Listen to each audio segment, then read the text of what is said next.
आता आम्ही गाडीमध्ये पेट्रोल रिफिल करत आहोत आणि आता नाशिकसाठी आम्ही कूच केलेला आहे. आमचे सुनील भाई रायडर नाईट रायडर आहेत.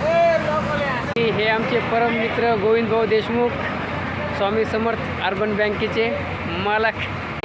पेट्रोलसाठी पैसा जमा करत असताना हे जाऊन या मॅनेजर संचालक भाई एवढाच ब्लॉग आता हे आमचा राहील. याच्या पुढचं मला काय बोलता येत नाही, पण मी प्रयत्न करतो तुम्हाला आम्ही कसं कसं जाणार आहोत. स्वतःचा फोटो आणि हे आमचे IT engineer Rohan sir, Kale petrol pump Nagnath, आणि हे आमचे मेजर साहेब बबलू तेली आणि प्रेमाने राजकुमार म्हणतात त्यांना.